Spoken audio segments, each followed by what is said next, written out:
Okay, so you get to guess what we're going to be shooting next. Look at that. A spam can from I don't know when, but it's old. And yes, 8-round clips. That should be your clue to what we're going to shoot now. Okay, so the M1 Garand, the finest battle rifle of World War II. Quickly, we're going to show you how to load it so that you do not get Garand thumb. So you lock it to the rear. You take the 8-round end block clip. It can go in either way, either like this or like this. It is universal. The key is when you put it in, you put your thumb to the back and you push straight down. That way when the bolt is loose, it doesn't hit your thumb. Alright, so now we're going to shoot. This is a war horse.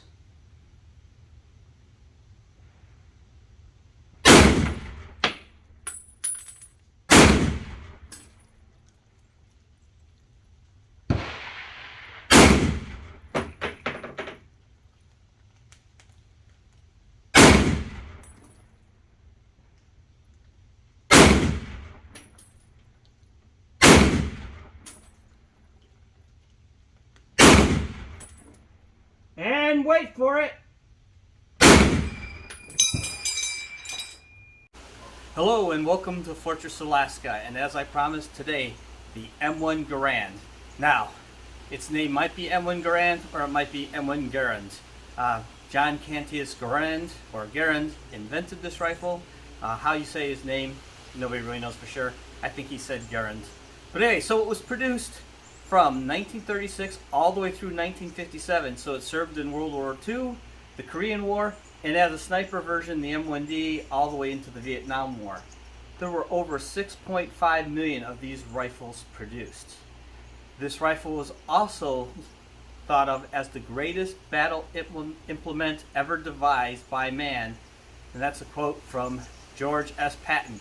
This is a man experienced with tanks, artillery, aircraft, naval ships, the whole 9 yards, but he still considered this the greatest battle implement ever devised by man. Okay, to start off with, the overall length is 43.5 inches. It weighs 9.5 pounds. It has a 24-inch barrel. It fires the 30-06 cartridge from an 8-round M-block clip. So, this is the way the ammo looks, an 8-round M-block clip. Generally, you would get it in a bandolier like this, which holds 48 rounds. 2 of these 96, and you can go up from there. As much as you're willing to carry, that's how much ammo you could have.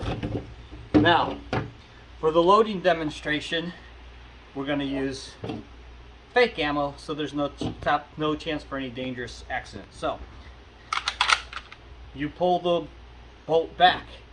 You take the 8-round M-block clip, which can go in either way. There is no top or bottom. There's only front and back, and I think you can figure out which way front is. You place it in. You keep your thumb to the back. Not this way, but this way. You push in, and it feeds. If your thumb is this way, it'll smash your thumb in, and you will get Garand thumb, and that's a different channel, so not watching talk about that. So, each time you fire the gun, it ejects the cartridge. Okay, so it will go through each cartridge until you run out, and in the shooting videos you'll see what happens when you fire the 8th round.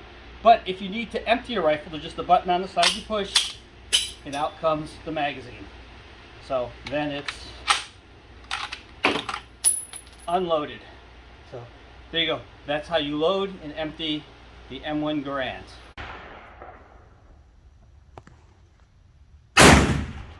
Holy fuck.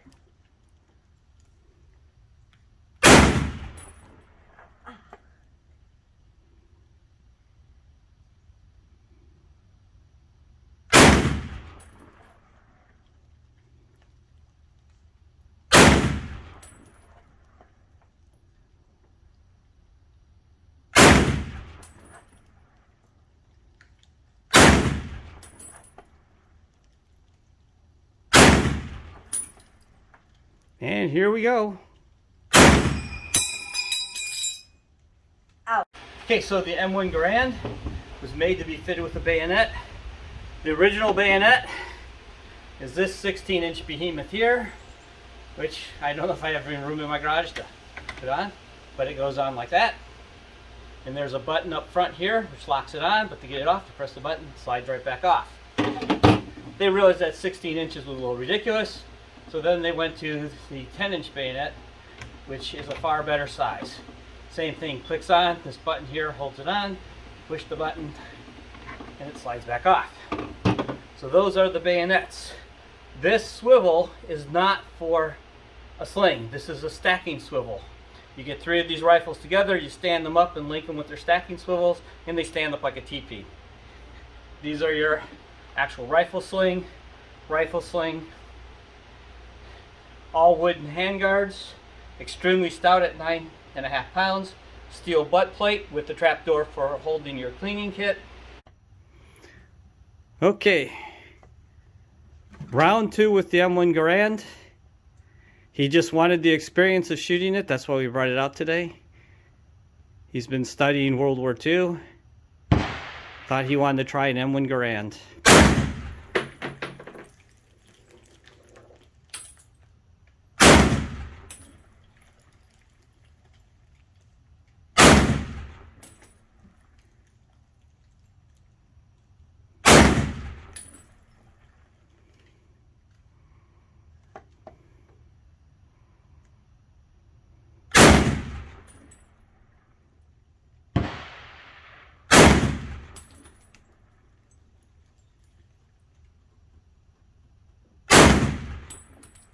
And wait for it. Okay, so it has an effective range with the 30-06 cartridge of 500 to 700 yards. Shooting with iron sights beyond 500 yards gets quite challenging, but if you're good, you can do it. It has extremely good sights. If you look closely, the rear sight is a rear peep sight, both adjustable for elevation and windage. So if you know your distance, you can adjust the elevation knob to that range in yards and aim directly at your target.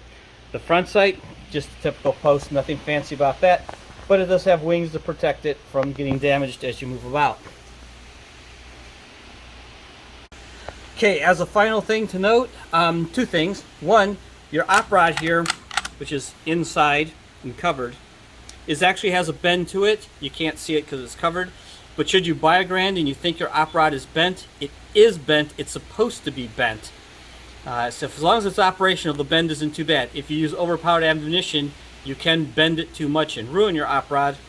But it does have a bend in it, so don't think there's something wrong with your Garand because your op rod is bent, because it's supposed to be bent. The other thing is when you store your rifle, you don't want your trigger guard closed and locked because that compresses the wood all down. And over time in storage, you'll just compress the wood to where it be loose. When you pull this, you just pull the whole trigger sub-assembly right out and do maintenance on it. Can't get much simpler than that. And then you just slide. Hard to see when you're upside down. Then you slide it back in and close it up and snap it into place. I'm not going to snap into place because I'm going to put it in the storage. So, that is the M1 Garand.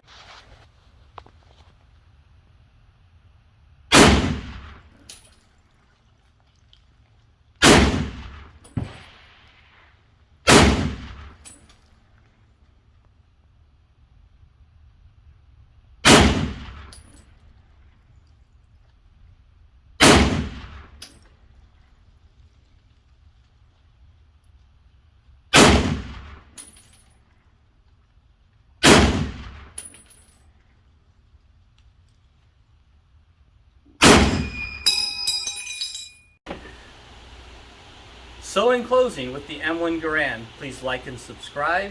I have Patreon, Facebook, all the social media sites. You can go check those out for more stuff about Alaska and firearms. Also, if you have any questions, please put them in the comments down below. Feel free to make comments. And as always, have a good day and get out shooting.